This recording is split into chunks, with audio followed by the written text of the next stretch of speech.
Hello students. तो आज की इस वीडियो में बच्चों हम लेकर आए हैं राउल्ट्स लॉ, जो आप पढ़ेंगे क्लास 12th केमिस्ट्री में। देखिए बच्चों, राउल्ट्स लॉ दो तरह से हमें पढ़ना है।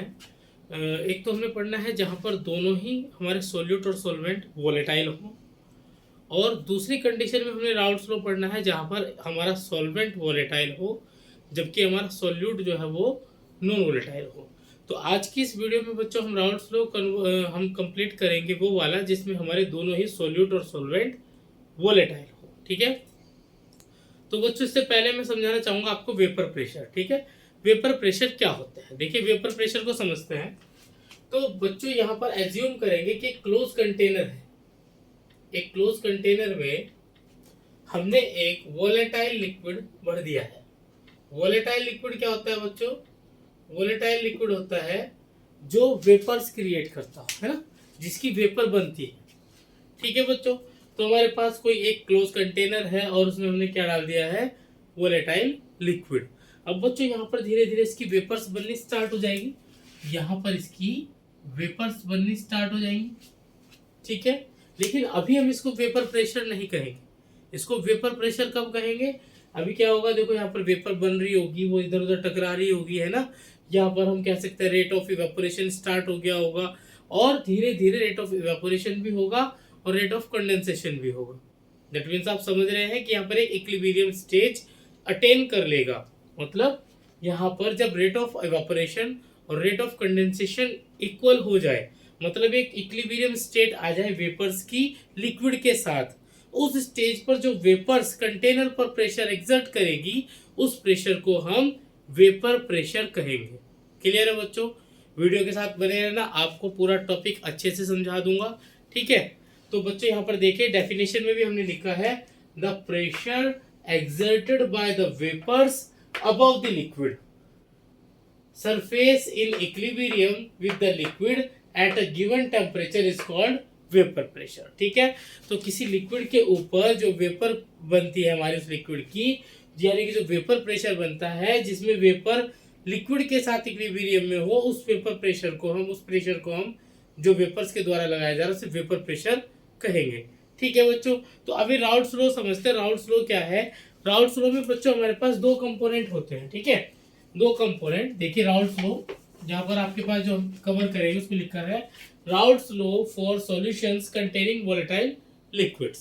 ठीक है, तो अभी बच्चों मैं क्या कहना चाह रहा हूं, मैं यहाँ पर कहना चाह रहा हूं कि लेट अस अज्यूम दैट कि हमारे पास क्या है बच्चों, दो कंपोनेंट है जिनको मैं नाम दे रहा हूं ए और बी। ये दोनों कंपोनेंट वोलेटाइल है। ए को हमने अलग ले लिया है कंटेनर में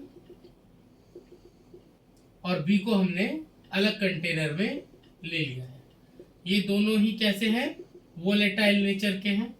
वेपर्स क्रिएट करेंगे और उन वेपर्स का कुछ ना कुछ वेपर प्रेशर भी होगा। ठीक है, तो यहाँ पर क्या होगा बच्चों, अब ए के द्वारा जो वेपर्स क्रिएट हो रही है बच्चों, इसको हमने क्या कहा? Vapour pressure created by component ए। और बी के द्वारा जो वेपर प्रेशर बन रहा होगा उसको हम कहेंगे vapour pressure of pure component B, क्योंकि अभी दोनों प्योर स्टेट में है ना। ए अलग प्योर स्टेट में और बी अलग कंटेनर में प्योर स्टेट में है। तो ए के द्वारा जो वेपर बन रहा है प्योर स्टेट में उसको हम कहेंगे पी नॉट ए, और बी के द्वारा प्योर स्टेट में जो वेपर बन रहा है उसको हम कहेंगे पी नॉट बी। इतना क्लियर है? प्योर स्टेट में किसी भी कंपोनेंट के वेपर प्रेशर को किससे डिनोट कर रहे हैं? पी से करते हैं वैसे, लेकिन यहाँ पर नॉट लग रहा है, मतलब प्योर स्टेट में। ठीक है, इतनी बात क्लियर आपको? चलिए इसके बाद देखते हैं। अब हमने क्या किया, एक कंटेनर में ए और बी को दोनों को मिला दिया। अब हम ए और बी दोनों को मिला देंगे तो दैट मीन्स हमारे पास लिक्विड बनेगा, वो बनेगा सॉल्यूशन। इसमें क्या किया आपने? ए और बी दोनों को मिला दिया। मतलब यहाँ पर सरफेस पर, क्योंकि देखिए आपको पता है कि जो वेपर प्रेशर का फिनोमिना है ये एक सरफेस फिनोमिना है। यानी कि देखिए कोई भी लिक्विड के जो मॉलिक्यूल्स होते हैं वो सरफेस को छोड़कर वेपर क्रिएट करते हैं ना, सरफेस फिनोमिना है। अब यहाँ पर जब आपने ए और बी दोनों को मिला दिया तो देखिए ए के मॉलिक्यूल्स को मैं ऐसे दिखाऊंगा और बी के मॉलिक्यूल्स को मैं ऐसे दिखाऊंगा। क्लियर है? तो यहाँ पर बी के अब आपने जब दोनों को मिला दिया है तो सरफेस पर कुछ मॉलिक्यूल्स ए के आ गए होंगे और कुछ मॉलिक्यूल्स बी के आ गए होंगे। ठीक है, यानी कि अब यहाँ पर देखिए सरफेस के इन मॉलिक्यूल्स को देखिए, यहाँ पर कुछ मॉलिक्यूल्स ए के हैं तो ये भी इसको छोड़कर प्रेशर बना रहे होंगे। तो जो वेपर प्रेशर ए के द्वारा बन रहा होगा उनको हमने नाम दे दिया यहाँ पर पी ए। मैंने नोट नहीं लगाया, नोट प्योर स्टेट में लगाया था। अब जो वेपर प्रेशर बन रहा है वो प्योर स्टेट में नहीं बन रहा है, कुछ वेपर्स ए की बन रही है तो कुछ वेपर्स बी की बन रही है ना, कुछ मॉलिक्यूल्स बी के, क्योंकि बी भी वॉलेटाइल कंपोनेंट है तो बी भी वेपर्स बना रहा होगा। तो ए के द्वारा जो वेपर बन रही है उसके द्वारा जो प्रेशर एक्सर्ट किया जा रहा है उसको मैंने कहा P A, partial pressure of A. और बी के द्वारा जो प्रेशर क्रिएट किया जा रहा है उसे मैं कहूंगा P B, partial pressure of B. Partial word क्यों कहा मैंने, क्योंकि यहाँ प्योर स्टेट में आप देखेंगे तो सारे के सारे मॉलिक्यूल्स या सारे के सारे पार्टिकल्स हमारे ए के थे, तो यहाँ पर ये सब इजीली वेपर्स बना सकते थे, यानी कि ज्यादा वेपर बन रही थी ए की। इधर ज्यादा वेपर किसकी बन रही थी, बी की। प्योर स्टेट में ज्यादा वेपर बनेगी क्योंकि पार्टिकल जितने आसानी से सरफेस को छोड़कर वेपर क्रिएट कर सकते थे। लेकिन यहाँ पर आप देखेंगे तो कुछ जो एरिया है या कुछ जो पार्ट है वो ए के पार्टिकल ने घेर रखा है और कुछ बी के पार्टिकल ने घेर रखा है, तो यहाँ पार्शियल पार्शियल प्रेशर इससे कम बन रहा है। दैट मीन्स कहने की बात इतनी है कि P naught A is greater than P ए, यानी कि प्योर स्टेट में जो ए का पार्शियल प्रेशर बन रहा था वो सॉल्यूशन स्टेट में उससे कम बनेगा, है ना, क्योंकि कुछ मॉलिक्यूल्स यहाँ बी के भी आ गए हैं।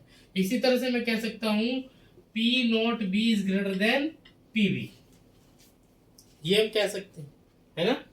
P नॉट B और P नॉट A एक दूसरे से उनके पार्शियल प्रेशर से सॉल्यूशन में ज्यादा होंगे। ठीक है, तो P naught A is greater than P A and P naught B is greater than P B, ये हमने समझ लिया है। चलिए अब राउल्ट क्या कह रहे थे, राउल्ट हमारा कह रहे थे कि पहले मैं स्टेटमेंट पढ़ा देता हूं आपको। For a solution of volatile liquids the partial vapour pressure of each component in the solution is directly proportional to its mole fraction. ठीक है बच्चों, यानी कि हमारे जहां पर जो दो वोलेटाइल लिक्विड्स को जब हम मिक्स कर देते हैं तो उनके द्वारा जो पार्शियल वेपर प्रेशर क्रिएट होता है वो पार्शियल वेपर प्रेशर हर एक कंपोनेंट का डायरेक्टली प्रोपोर्शनल होगा किसके, उसके मोल फ्रैक्शन के। यानी कि जितने मोल ए के इसमें डिसॉल्व है ना, उसके मोल फ्रैक्शन के डायरेक्टली प्रोपोर्शनल होगा इसका पार्शियल वेपर प्रेशर। इसी तरह से दूसरा कंपोनेंट क्या है, बी, तो P B is directly proportional to zeta B.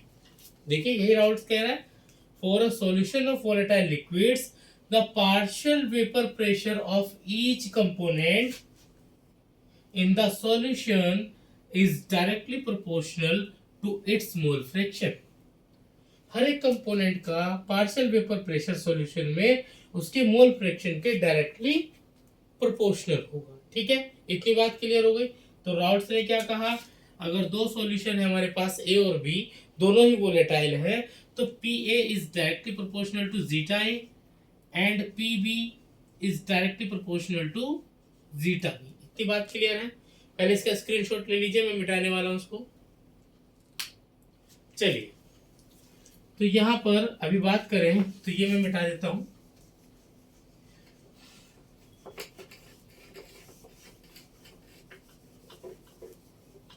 यहां पर देखेंगे हमारे पास एक्सप्रेशन आया P A is directly proportional to zeta A and P B is directly proportional to zeta B, that means mole fraction of A and B, है ना।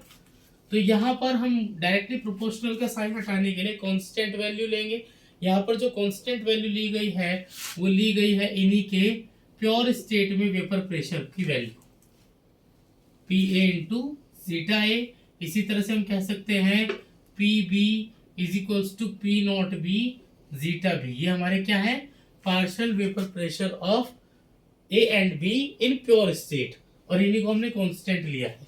ठीक है, तो यानी कि यहां से राउल्ट्स फ्रॉम ये भी कह सकते हैं कि partial vapour pressure of each component in solution is equal to the product of partial vapour pressure of that component in pure state into its mole fraction. ये भी कह सकते हैं ना, क्लियर है। देखिए अगर यहाँ पर दोनों का मैंने पार्शियल वेपर प्रेशर बता दिया है राउल्ट्स ने, तो उसके बाद हम टोटल प्रेशर कैसे बताएंगे। टोटल प्रेशर क्या होगा, टोटल प्रेशर जिसको हम पी से डिनोट कर रहे हैं वो पी ए और पी बी को मिलाकर होगा, P A plus P B. ये हमारा टोटल प्रेशर आ जाएगा। भाई ए जितना पार्शियल प्रेशर बना रहा है और बी जितना पार्शियल प्रेशर बना रहा है, दोनों को ऐड करके हमारा टोटल प्रेशर आ जाएगा। अब इन दोनों की वैल्यू आप रख सकते हैं, P is equals to P not A zeta A plus P not B zeta B. ये एक्सप्रेशन यहाँ से आ जाएगा। ठीक है, इसके बाद हमारे पास कंडीशन है, देखिए अगर हमारे पास P not A is greater than P not B, अगर हमारे पास ये कंडीशन है तो क्या करना है, हमने यहाँ पर इस एक्सप्रेशन से ए की वैल्यू, जीटा ए की वैल्यू चेंज कर देनी है। ठीक है, we know that zeta A plus zeta B is equals to 1। ठीक है, अब अगर हमारे पास P naught A greater than होगा पी नोट बी से, तो ये पूरे एक्सप्रेशन में पी नोट बी की जगह पी नोट ए को ही हमने लाना। तो हम यहाँ पर क्या करेंगे, zeta B is equals to 1 minus zeta A, इसमें कन्वर्ट करना चाहेंगे तो यहाँ पर क्या आ जाएगा, P is equals to P not A zeta A plus P not B, और जीटा बी की वैल्यू क्या रख देंगे, 1 माइनस जीटा ए। ठीक है, तो यहाँ पर क्या आ जाएगा बच्चों, P is equals to P not A zeta A और इनकी मल्टीप्लाई करेंगे plus P not B into 1 P not B minus P not B into, यहाँ पर मैं डॉट लगा रहा हूँ, इंटू जीटा ए। अब आपने क्या कर रहा है, देखिए जीटा ए और जीटा ए यहाँ से कॉमन आ जाएगा, तो यहाँ पर वैल्यू आ जाएगी P is equals to P not A zeta A minus P not B zeta A plus P not B. तो मैं इसको लिख दूंगा P is equals to P not A, यहाँ से जीटा ए कॉमन ले लेंगे तो minus P not B zeta A plus P not B. ठीक है, और अगर यहाँ पर सपोज दैट कंडीशन आ जाती है हमारे पास कि if P not be is greater than P not a, तो हमने इसका अपोजिट करना था, यानी कि हमने क्या करना था, वहां पर हमने यहाँ पर जीटा ए की वैल्यू निकाल लेनी थी 1 माइनस जीटा बी, और इस वैल्यू को पुट कर देना था। तो इस वैल्यू को पुट करेंगे तो नया एक्सप्रेशन आ जाएगा, केवल आपने एक ही याद रख लेना है, दूसरा आप अंडरस्टूड है ना। तो ये आपका था Raoult's law for solutions containing two volatile liquids. उम्मीद करता हूँ आपको अच्छे से समझ में आया होगा। ठीक है, वीडियो अच्छी लगी तो लाइक शेयर सब्सक्राइब जरूर करें। नेक्स्ट वीडियो में लेकर आएंगे बच्चों नेक्स्ट वाला राउल्ट्स लॉ। ठीक है, थैंक यू।